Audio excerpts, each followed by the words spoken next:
When Jesus is called the Good Shepherd, when he calls himself the Good Shepherd, he's joining himself with a deep image in the tradition of his people, in the tradition of our faith. That we in our age, in our society, don't really understand, but that might provide a possibility for dealing with many of the problems that we face today as a nation, as a church, as individual human beings in the 21st century. Not things that will just fix everything, but a sense about a way to approach all this, a way to get some perspective that we don't have. A spiritual mindset or heart set that might also allow us to make important pragmatic shifts. I don't know.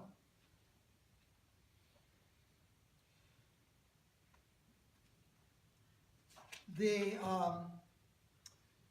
Hebrew people were a nomadic shepherding people. Even when they wrote their account of the earliest human prehistory, they favored the shepherd over the farmer. Abel was the keeper of the sheep, Genesis says, and Cain was the tiller of the ground. And we know who came off as the bad guy in that relationship. The Lord had regard, it says, for Abel and his offering, but for Cain and his offering, he had not regard. Cain did not take rejection well. Along with agriculture, and this is reflecting on the beginnings of agriculture for human beings, we'd wandered as hunters and gatherers for millennia.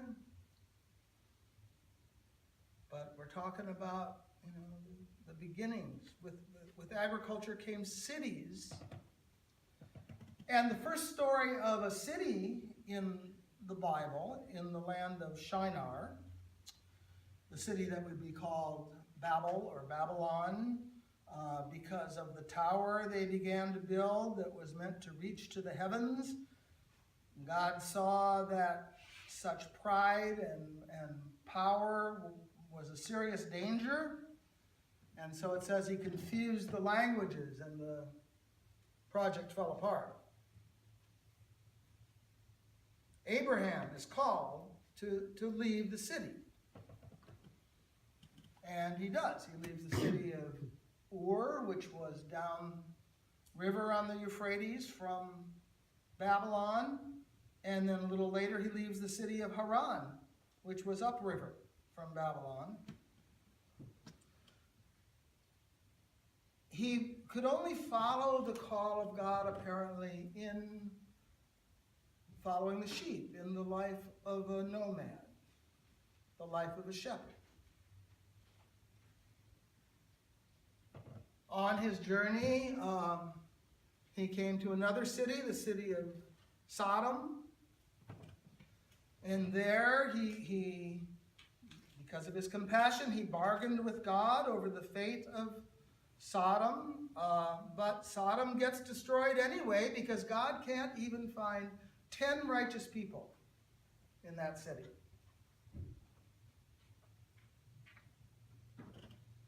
And Abraham was followed in that life by his son Isaac, and then by his grandson, Abraham's grandson, Jacob. And Jacob's son Joseph gets taken to Egypt, another urban agricultural center, along with the Tigris and Euphrates, the Nile. But after Joseph leaves the scene, Egypt becomes a place of slavery for the Hebrew people. So arrogance, decadence, and slavery.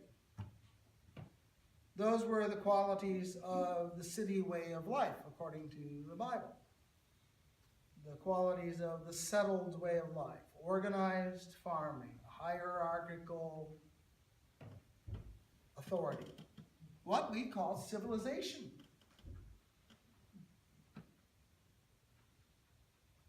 Shepherds didn't build cities.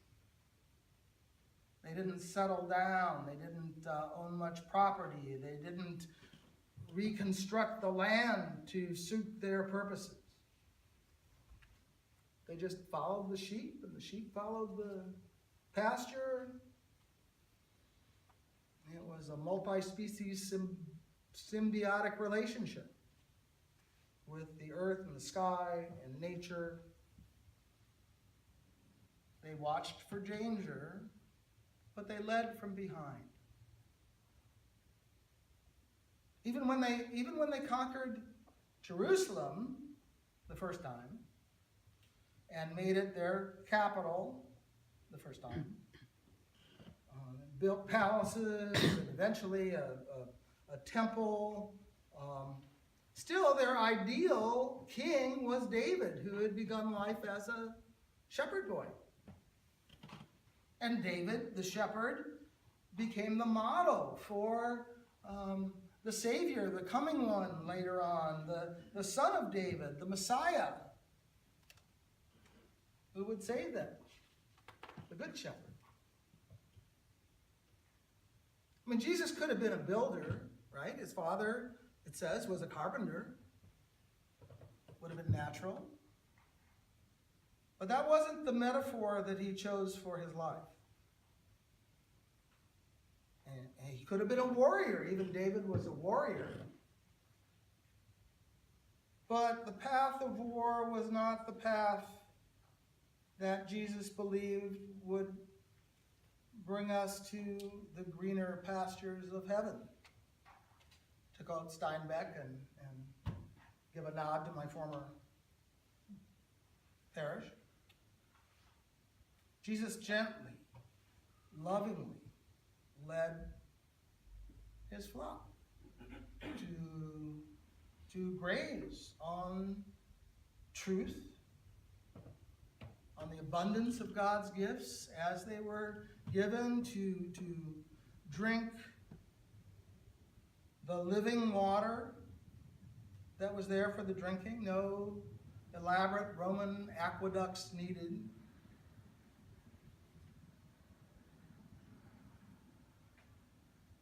And he especially went after, it says, the lost sheep. And who among us has not at some point or other been lost, right? A good shepherd.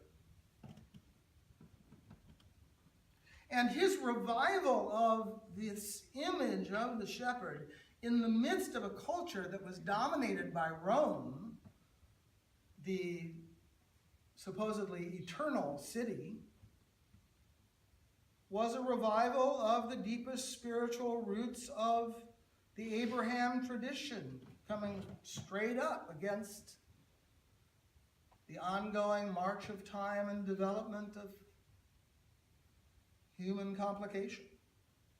And we need desperately to revive it yet again. This is Earth Day, right? The world has evolved not along the pattern of faith established by Abraham. It's evolved along the path of arrogant power established by the builders of the Tower of Babylon. I mean, there's even been a suggestion to the International Geologic Conference to designate the period since the inauguration of agriculture and city life as an entirely new geologic era called the Anthropocene, the time of humans. The population has grown from the time of Abraham from around 45 million people on Earth to over 7 billion. That's 7,000 million people in just 5,000 years. We've succeeded biologically. Our DNA is certainly out there. It dominates the planet, changing the environment. And we can solve problems. We solve problem after problem. We innovate, we invent, we discover new things, we learn, we adapt, we grow up, we grow out. But I don't know if you've ever been in a big city in New York or Chicago mostly, I'm thinking of, but you can't see the big picture.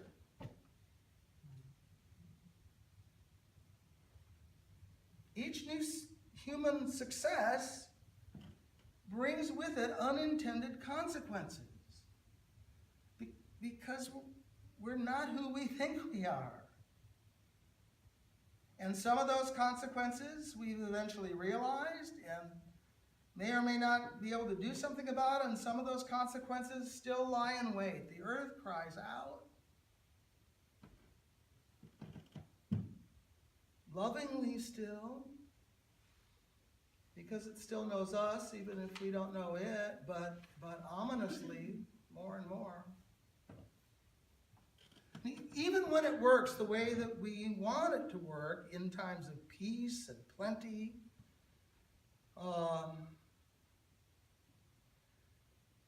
and there have been a few of those in the period of my ministry, but even at those times, we can sense a loss of meaning somehow, a sense of confusion of purpose, what we're supposed to be doing beyond our own self-aggrandizement.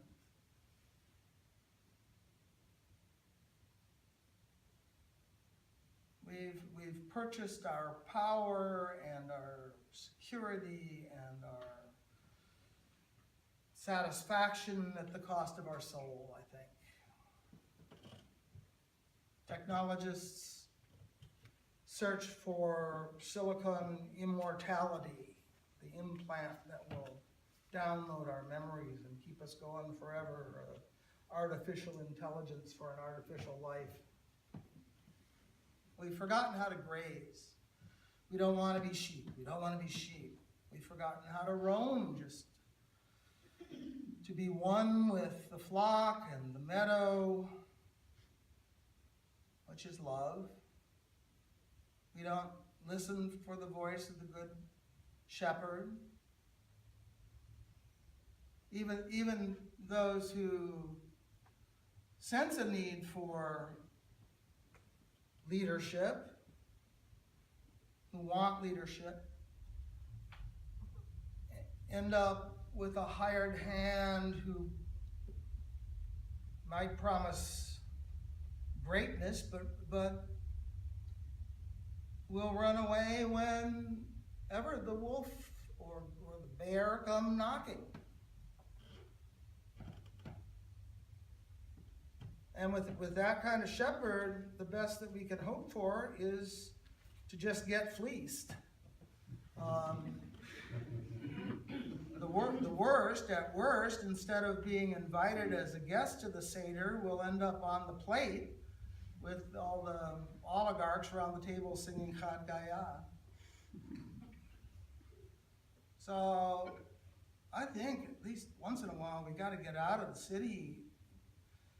If not physically, in our hearts. We need to question the storyline taught by civilization that keeps us in our place. Cities have these boundaries, limits, city limits, they're called.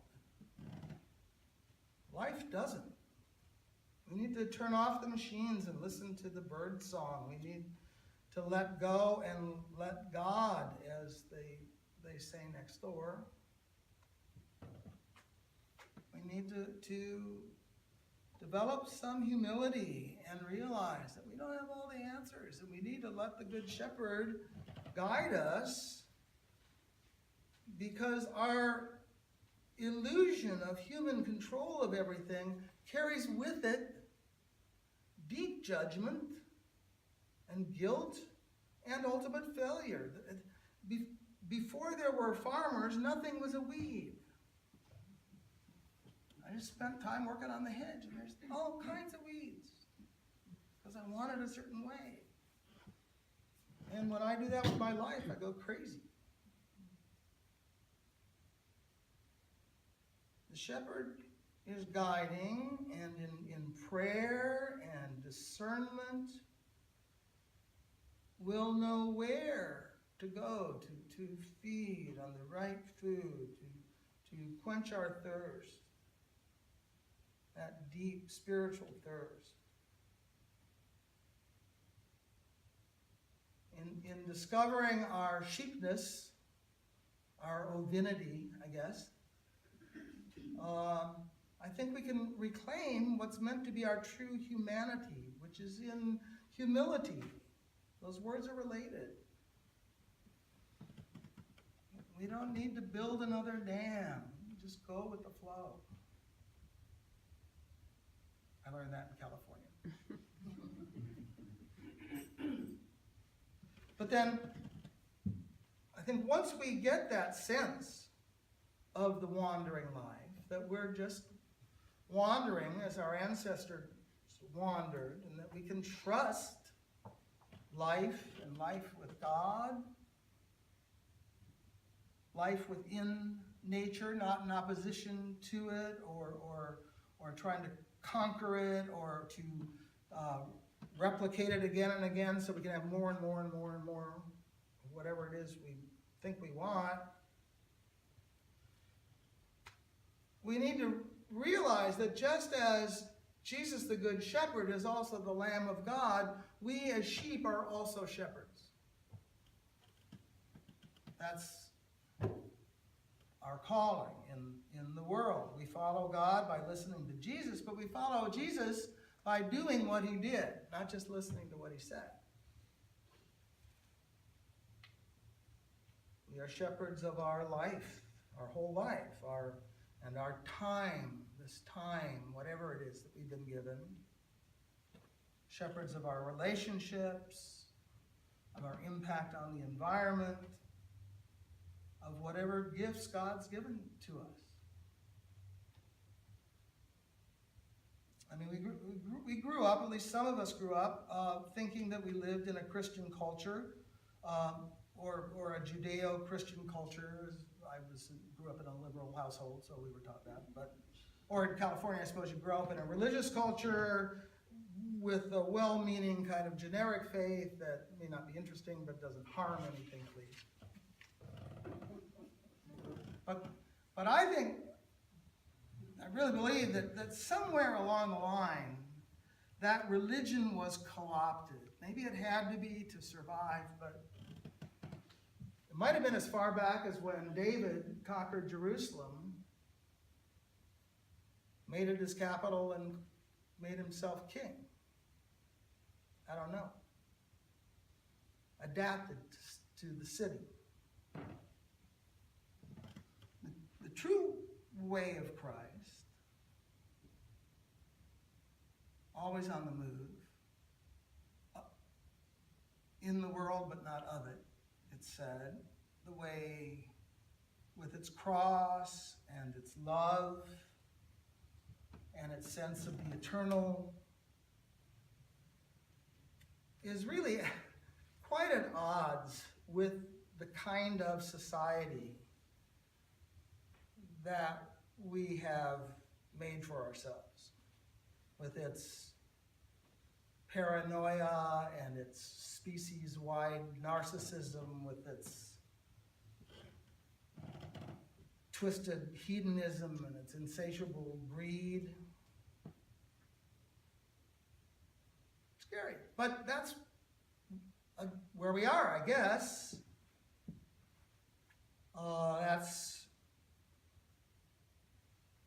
where we find ourselves, where we're supposed to bloom because we're planted here. It's the pasture we've been given.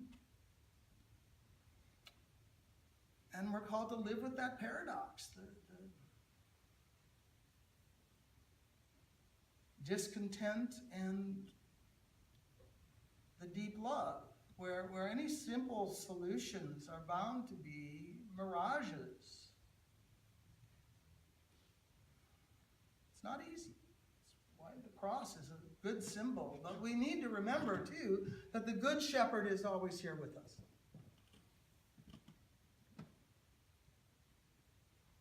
In the middle of the mess. And we can hear his voice. We can hear his voice. Not on the TV news or on a smartphone app, but deep within the deepest part of our deepest self. I mean, you can check that out tonight, just before you go to sleep, just the moment before you go to sleep. Listen for that voice. You'll hear it and you'll know. We are his sheep. He knows us by name. We are God's children, brothers and sisters of Jesus. And even though we walk through the valley of the shadow of death as sheep or as shepherds, we will dwell in the house of the Lord forever. Thanks be to God.